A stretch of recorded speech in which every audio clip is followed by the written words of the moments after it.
Bonjour, j'espère que vous allez bien. Je vous souhaite déjà la bienvenue sur la chaîne YouTube du cabinet Vetagro. Vous êtes sans ignorer, en fait, vous savez déjà que sur cette chaîne, nous développons le secteur agro-pastoral et nous nous battons au quotidien pour vous donner le nécessaire pour que vous réussissiez dans tous vos projets dans ce secteur. Alors aujourd'hui, nous allons faire le tour de notre ferme de Brahma. Là, nous commençons par la salle des incubateurs où naît le poussin. En fait, là, vous pouvez constater que nous avons plusieurs machines parce que nous avons un très gros cheptel que vous aurez la chance d'apprécier tout à l'heure. Vous constatez déjà que les machines utilisées chez nous, ce sont des fabrications locales. C'est le Made in Cameroun de marque Vetagro Incubator. Alors, celle-ci, c'est la plus ancienne de nos machines. Là, vous avez plusieurs. Ici, nous utilisons l'électricité. Et nous avons un groupe qui prend le relais lorsque le patron Eneo met pause ou arrête carrément son approvisionnement en énergie. Vous pouvez voir, là, nous avons des œufs dans les machines. Et chaque machine a sa partie incubation et ses plateaux d'écloserie. Donc, une fois que les œufs sont donc ramassés, ils sont stockés dans cette salle. Dans cette salle, oui, là, vous avez notre caisse de stockage d'œufs. Donc, après être nettoyés, ils sont stockés dans cette caisse en attendant donc le jour d'incubation. Nous incubons tous les 5 jours, dans une fréquence de 5 jours. Le temps d'avoir collecté un nombre d'œufs considérable pour pouvoir mettre dans les machines. Je vous laisse donc apprécier. Là, vous avez des œufs dans la partie incubation. Et en haut, bon, comme la lumière s'est éteinte, vous ne pouvez pas facilement voir les plateaux d'écloserie. Je vais ouvrir. Voilà. Là, vous pouvez donc apprécier nos plateaux. Les plateaux dans lesquels les éclosions ont lieu. Les œufs, je tiens déjà à vous rappeler que les œufs passent 18 jours dans la phase d'incubation et puis le reste des jours dans la phase éclosoire. Donc, nous savons que l'incubation des œufs de poule dure 21 jours. Là, je vous présente un dispositif, c'est le mire-œuf. C'est avec ce dispositif-là que nous mirons nos œufs le premier jour, déjà pour éliminer les œufs fêlés, donc les œufs cassés qui ont des traits très fins, que nous ne pouvons pas voir à l'œil nu. Donc, il suffit juste de l'allumer. Et puis, une autre vidéo sera faite pour vous montrer comment est-ce que le mirage se fait. Puis, nous avons un mirage au 7e jour, 14e jour, 18e jour, pardon. Donc, après maintenant cette première partie de notre zone de production, nous allons maintenant aller où est-ce que les poussins sont installés une fois sortis de l'éclosoir. Alors ici, nous sommes donc chez les poussins. Comme vous pouvez constater, nous utilisons le système de cage de chauffage. Et ces cages ont donc été confectionnées en étages. D'abord pour rentabiliser l'espace, donc pour utiliser le minimum d'espace pour le maximum de cages de chauffage. Nos cages de chauffage ont environ une superficie de 1 mètre carré. Là, voilà les informations donc, que vous pouvez trouver sur nos cages de chauffage. Le jour de sortie des poussins de l'éclosoir, donc le jour d'arrivée des poussins à 1 jour dans les caisses de chauffage et le nombre de poussins dans chaque caisse. Là, ça vous permet de tracer vos poussins. Puisque lorsque nous mentionnons donc ces informations-là, nous les enregistrons dans un registre. Puisque chaque fois que nous avons une nouvelle éclosion, ce papier que vous avez vu est retiré et renouvelé par les nouvelles informations des poussins qui seront installés. Donc, vous pouvez donc constater là que nous avons nos poussins. À l'intérieur de nos cages de chauffage, comme équipement, nous avons l'abreuvoir 3 litres que nous appelons généralement abreuvoir premier âge. Nous avons la mangeoire premier âge qui est généralement représentée par des plateaux. Nous avons l'ampoule qui permet de faire le chauffage de nos sujets. Alors ici, je tiens également à faire une précision sur le bas de nos caisses de chauffage. Ce bas est donc fait avec du grillage. En fait, pour que les animaux ne soient pas en contact avec avec la fiente, avec leur matière fécale. Et maintenant, la dimension des mailles de ce grillage est très importante. La patte du poussin ne doit pas pouvoir passer.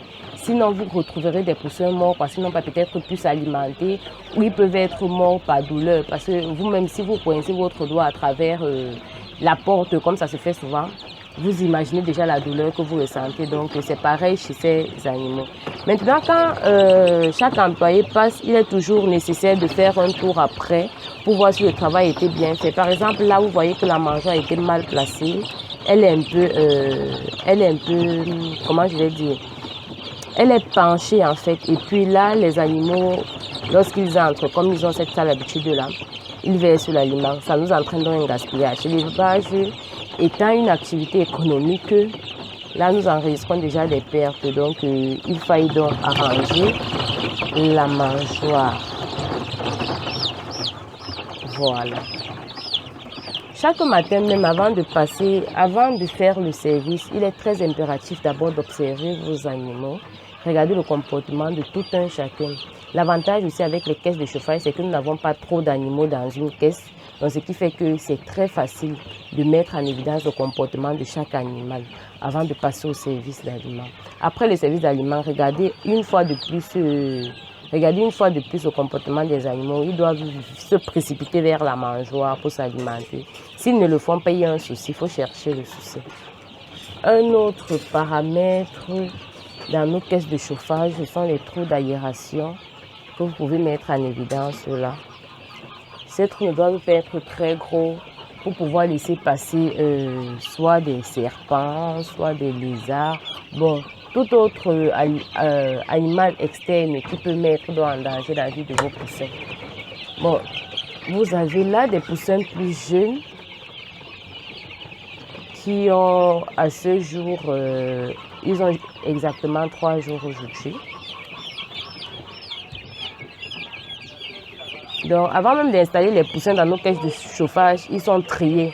Donc, les malformés, nous mentionnons. Si la malformation n'est pas très grave, nous mentionnons juste et nous laissons le poussin. Ou bien, s'ils sont nombreux, nous les regroupons dans une zone précise pour qu'ils puissent s'alimenter sans être victimes de bagarres par les poussins bien portants.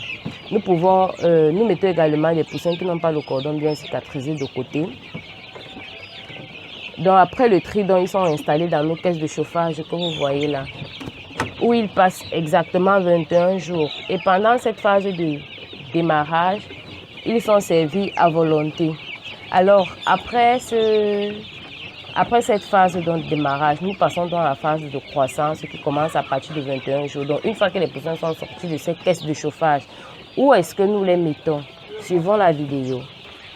Bon, avant même de vous présenter nos loges dans lesquelles sont installés nos animaux de 21 jours, je tiens aussi à vous présenter cette caisse de chauffage qui est différente de celle du haut. Celle-ci est faite sur pilotis. Et puis maintenant, l'espace que vous laissez en bas doit permettre à votre fermier de nettoyer facilement. Également ici, puisqu'on a également du grillage, donc les matières fécales traversent le grillage pour se retrouver à même le sol. Donc le nettoyage doit être facile et régulier. Bon, ici, le nettoyage est fait 2 fois par semaine généralement. Bon, nous pouvons arriver à le faire 3 fois. Là, les équipements sont pareils. Je tiens à vous préciser que pour l'ampoule, bon, là, c'est ouvert parce qu'il fait extrêmement chaud maintenant. Mais l'ampoule reste allumée parce qu'ils sont toujours en période de chauffage.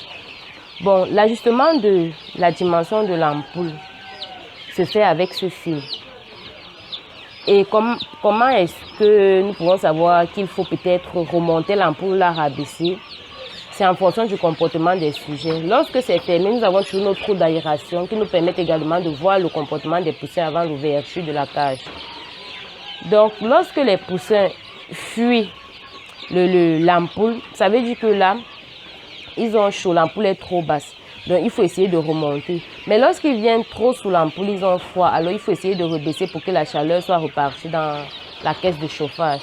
Bon, ça, c'était juste un plus et vous présenter cette caisse de chauffage.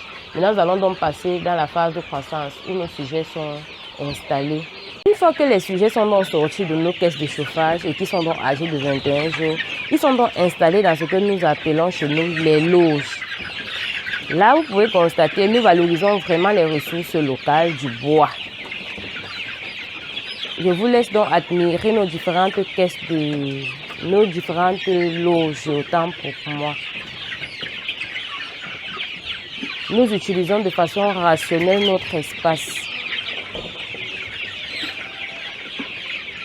Bon, rapprochons-nous un peu d'une loge pour qu'ensemble nous puissions mettre en évidence les équipements et le comportement des animaux ce matin. Alors là, vous voyez qu'ici, nous avons déjà la mangeoire deuxième âge. Nous utilisons du bois et nous avons l'abreuvoir deuxième âge, un abreuvoir de 10 litres, d'une contenance de 10 litres. Alors, notre mangeoire est faite, comme vous pouvez constater, avec un tourniquet au-dessus. C'est vrai que la hauteur entre la mangeoire et le tourniquet n'est pas adaptée pour cet âge parce que les animaux entrent dans l'aliment et le souillent avec leur matière fécale. Il doit être un peu plus bas. Donc la hauteur entre la planche de la mangeoire là, et le tourniquet doit être en fonction de l'âge des sujets. Les sujets ne doivent pas donc entrer dans la mangeoire. Et puis comme je le disais tantôt tout à l'heure, il est toujours nécessaire qu'on fasse un passage après le service pour voir ce qui n'a pas été bien fait. Encore une fois, cette mangeoire est penchée, donc ce qui fait que les animaux ne s'alimentent pas bien. Parce que dès qu'ils essayent de manger, la mangeoire balance d'un côté. Alors, il faudrait donc arranger cette dernière. Maintenant, une fois que c'est fait, les animaux vont s'alimenter sans trop d'efforts. Et je tiens à vous rappeler que lors du service, bon, je pourrais le faire à la fin de la vidéo, mais je profite donc de cette partie. Lors du service d'aliments, s'il y a un reste d'aliments dans la mangeoire, il est nécessaire de retirer d'abord toute la matière fécale qui s'y trouve, retirer l'ancien aliment, mettre le nouvel aliment et puis mettre l'ancien aliment au-dessus. Ceci d'abord, ça vous évite que les animaux trient. Donc ils finissent de manger le nouvel aliment et abandonnent l'ancien aliment parce que vous savez, l'ancien aliment a déjà une odeur. Donc quand ils arriveront à ce niveau, ils vont laisser tomber. Également, et lorsqu'ils laissent sa sentasse au fond de la mangeoire, ça finit par avoir des moisissures qui causeront des problèmes respiratoires ou même encore digestifs chez les sujets. Donc c'est un peu ça, c'est comme ça en fait que le service d'aliments doit se faire dans vos fermes. Que ce soit chez les brahmas, chez les poulets de chair ou chez les pondeuses, c'est pareil. À cet âge également, les sujets sont nourris à volonté.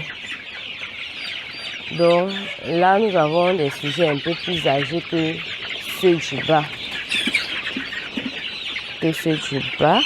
Et maintenant, dans les loges, nous avons un équipement qui s'augmente, c'est la litière. Parce qu'en fait, les animaux sont en contact direct avec le sol. Là, on ne peut pas les laisser sans mettre du copeau. Et quel est donc le copeau que nous utilisons? C'est le copeau de bois blanc. Pourquoi le copeau de bois blanc? Généralement, le bois blanc n'est pas toxique. Et puis, sa couleur blanche permet de mettre en évidence l'aspect des selles. Donc, si la couleur change, la consistance, ce sera très facile de les apprécier. Également, les informations que nous notons au-dessus de nos loges, comme vous pouvez constater ici, c'est l'arrivée des poussins de 21 jours dans la loge, la date d'arrivée, également le nombre. Ces sujets passent en moyenne 21 jours dans les loges. Ils sont sortis pour la deuxième phase de croissance. Donc après ces loges, nous allons donc aller vers nos salles. Chaque salle a une dénomination où ces animaux passent une partie de leur vie. Ils arrivent dans ces loges-là à environ 1 mois et demi, 2 mois et ils ressortent à 4 mois après le vaccin contre la variole. Alors, à présent, nous pouvons donc nous rendre vers nos différentes salles et les dénominations seront données. Là, nous sommes à l'entrée de ce que nous appelons la petite salle chez nous. Chaque salle doit avoir une dénomination pour permettre la compréhension du rapport au quotidien. Là, vous avez le nombre de sujets ayant été installés dans cette salle et la date aussi. Alors, là, vous constatez les animaux, ils ont déjà mangé, ils ont déjà été servis. Nous allons donc faire le tour de la salle. Vous verrez qu'ici, les animaux sont plus grands que tout à l'heure. Le tour de la salle doit se faire chaque matin, le tour de toute l'exploitation et de toutes les salles en particulier. Doit se faire chaque matin de façon minutieuse. Question aussi de regarder le comportement des animaux. Regardez aussi s'ils ont pu finir leur aliment, leur eau, parce que s'ils ne mangent pas, vous savez qu'il peut y avoir un problème. Ça peut être un problème pathologique, comme ça peut être un problème dû à la technique. Peut-être le service n'a pas été bien fait, peut-être l'aliment n'est pas de bonne qualité. Et également, s'ils n'ont pas bu, peut-être l'eau chauffée, parce que vous savez que si l'eau chauffe trop, les animaux ne vont pas s'abreuver. Et maintenant, s'ils ne s'abreuvent pas, ils ne vont pas également manger. Donc, si les animaux ne mangent pas, ce n'est pas toujours un problème lié à une pathologie ou quoi que ce soit. Donc, comme je disais tantôt, ici, nous sommes dans notre petite salle. Ça permet, en fait, les dénominations nous permettent d'avoir un rapport clair, puisque le rapport se fait au quotidien. Chaque jour, nous avons un rapport. Alors, après le tour ici, nous voyons donc si l'aliment a été bien servi, si les mangeoires sont bien disposés. Et vous voyez toujours qu'à côté d'une mangeoire, nous avons un abreuvoir. Ce qui permet aux animaux de bien s'alimenter, parce que vous savez que si l'animal ne boit pas, il ne mange pas. Donc, très important. Bon, après cette salle, donc, nous allons aller dans la deuxième salle de croissance. Oui, là, nous sommes dans notre deuxième salle de croissance. Notons également que pendant cette phase, les animaux sont nourris à volonté. Nous ne rationnons que les reproducteurs pour éviter un dépôt de graisse massif qui va nous entraîner une chute de ponte ou l'absence de ponte carrément. Et un déficit alimentaire qui va également nous causer une chute de ponte ou un arrêt de ponte. Alors ici, je vous laisse apprécier notre deuxième salle de croissance. Le service n'a pas encore été fait, mais je crois qu'ils sont en cours. Ils sont en train de préparer la chose. Comme toujours, le tour du bâtiment est très, très impératif.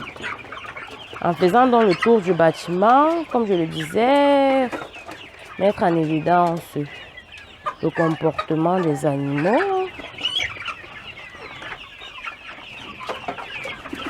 Lorsqu'il y a un souci, pendant le tour, si vous constatez qu'il y a un animal défaillant, il sera donc très important de le mettre en quarantaine, de l'isoler des autres animaux pour mieux le suivre. Donc ça, ce sont nos activités au quotidien. Jusqu'ici, je n'ai pas encore vu un mauvais service d'eau pour vous montrer comment mettre en évidence un mauvais service d'eau. Mais si nous n'en rencontrons pas, je ferai quand même une remarque là-dessus. Donc après cette salle, donc, nous passons dans la salle de nos très jeunes reproducteurs. Bon, ici, nous sommes donc chez nos très jeunes reproducteurs. Vous voyez à mettre en évidence les pondoirs comme un nouvel équipement.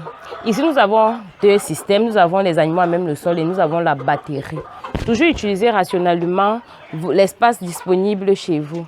Quel est le système donc de mangeoire? Ça, de ce côté, nous avons l'abreuvoir, mais c'est pareil pour la mangeoire. C'est toujours un tuyau de cette taille-là qui est juste de l'autre côté. Les animaux connaissent bien ce système, donc ils s'alimentent et s'abreuvent très bien. Comme toujours, nous allons donc faire le tour de notre bâtiment. Vous voyez, en fait, nous prenons l'utilisation rationnelle de l'espace et également utiliser aussi, comme on dit souvent, faisons avec les moyens de bord. Voilà, je vous parlais tout à l'heure d'un mauvais service d'eau. Mettons là en évidence un mauvais service d'eau.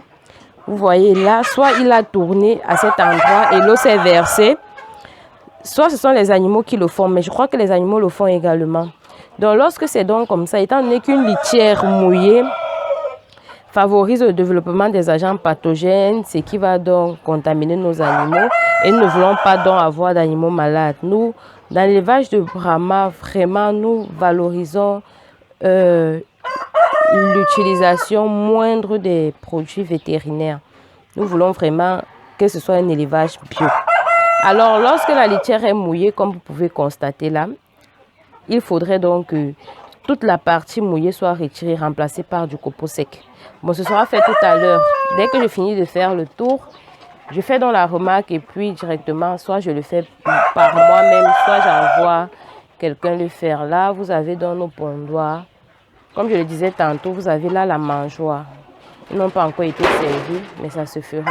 À partir de cet âge-ci, ils commencent à être rationnés parce que là, nous avons besoin des œufs. Et ils sont déjà, ce sont déjà des reproducteurs. Je vous ai dit, ce sont nos jeunes reproducteurs. Alors, après cette salle, donc, nous avons la cour des grands. Alors maintenant, dans la cour des grands, où tout se joue, ce sont nos parents, nos parentaux. Ok, maintenant, nous allons donc aller dans la cour des grands, voir comment ça se comporte là-bas. Cette fois, vous n'aurez pas de bâtiment, bon, presque pas de bâtiment, à demi. Parce que nous avons donc fait un système semi-intensif. Les animaux sont dehors et puis nous avons des bâtiments ouverts à moitié pour qu'ils s'abritent lors des intempéries. Eh bien, nous sommes dans la cour des grands. Regardez-moi ces deux coqs-là, déjà en train de bagarrer. Vous voyez là, ils sont à l'air libre. Et vous pouvez également mettre en évidence l'ouverture des bâtiments, comme je vous le disais plus haut. Lorsqu'il pleut ou bien qu'il fait intensement chaud, pour éviter qu'ils ne s'entassent sous l'hangar, pour avoir des étouffements après, une partie entre dans les bâtiments. Ne me demandez pas comment est-ce qu'ils font pour savoir, mais ils réfléchissent. Ici, nous mettons en évidence les mêmes équipements. Nous avons des mangeons, nous avons des abreuvoirs, nous avons des pondoirs. Bon, nous rencontrons généralement des futurs éleveurs qui disent « je n'ai pas d'espace, je n'ai pas ci, je n'ai pas d'argent pour faire ça, alors je ne peux pas me lancer maintenant ». Ici, chez nous également, nous utilisons les moyens de bord. Vous voyez ça? Avant, c'était l'escargotière. Mais nous nous sommes dit que de garder juste l'escargotière et laisser tout le champ libre, pourquoi ne pas faire sortir nos brahmas? Pourquoi ne pas les élever en plein air et utiliser donc notre escargotière pour créer l'ombre au niveau des pondoirs. Donc vous voyez là, nous avons donc installé les pondoirs dans notre ancienne escargotière. Nous utilisons les moyens de bord. En fait, l'essentiel c'est que l'animal retrouve un confort pour pouvoir exprimer son potentiel génétique. Mais il faut qu'il nous donne des œufs avec un bon taux de ponte et des œufs de qualité. Donc après ça, qu'est-ce que je disais? Je me suis perdue parce que j'observais une poule. Bon, là, vous voyez, le service a déjà été fait.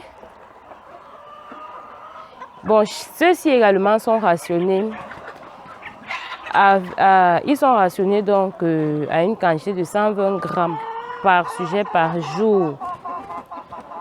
Donc, nous vous encourageons vraiment à vous lancer. Je ne peux pas finir cette vidéo sans vous faire une très belle proposition. Vetagro est en promotion. Alors, nous vous laissons dans les sujets d'un jour à 600 francs. Nous vous laissons les sujets de 21 jours à 1500 francs. Vous avez donc cette possibilité-là de faire le choix, de décrire les sujets que vous voulez. Et nous allons donc satisfaire votre demande. Alors, si vous voulez donc vous lancer dans l'élevage des brahmas, rien n'est compliqué. Rapprochez-vous juste de nos locaux. Ou si vous n'êtes pas au Cameroun ou dans la ville de Douala, vous pouvez juste nous contacter via l'une de nos pages pour que nous échangeons. Nous mettons à votre disposition des consultations. Comme je le dis toujours, ces consultations-là vous permettent donc d'affiner vos idées de projet. Nous avons des formations, vous voyez que vous pouvez y être formé là, sur le terrain, quoi. Donc, n'hésitez donc pas de nous contacter pour la promotion. Même si vous avez juste une cour à la maison, vous pouvez acheter quelques sujets que vous lancez dans la cour. Pour un élevage bio, vous pouvez manger des œufs bio. Et en mangeant donc des œufs bio, vous comprenez un peu le comportement de la poule. Si demain vous voulez donc vous lancer dans cet élevage, vous aurez déjà une petite notion de ce que c'est que le Brahma, un peu sa vitesse de croissance. Vous aurez quelques petites bases sur sa vitesse de croissance également. Alors, nous comptons donc sur vous pour des retours. Merci pour ceux-là qui nous encouragent. J'aurais dû vous remercier au début de la vidéo, mais il n'est jamais trop tard. Mieux vaut tard que jamais. En fait, nous remercions déjà tous ceux-là qui nous encouragent au quotidien. La communauté ne fait que s'agrandir et c'est grâce à vous. Alors, nous attendons également vos propositions de thèmes sur lesquels vous voulez bien que nous échangeons. Laissez-les en commentaire ou en messagerie privée. Abonnez-vous pour ceux qui ne le sont pas encore. Partagez les vidéos pour faire en profiter le maximum de personnes. Alors, sur ce, je vais donc vous dire au revoir et à la prochaine vidéo avec vos amis. Parce que si aujourd'hui vous la regardez seul, je souhaite que la prochaine fois ce soit votre pause et que vous ayez invité vos collègues ou vos amis, vos frères et sœurs pour faire le partage avec eux par vos téléphones. Et puis après, vous pourrez mieux leur dire. Vous voyez, il y a beaucoup de conseils sur cette page-là. Alors, n'hésitez donc pas de vous abonner pour profiter également. Le meilleur reste à venir. Alors, ciao et à la prochaine vidéo.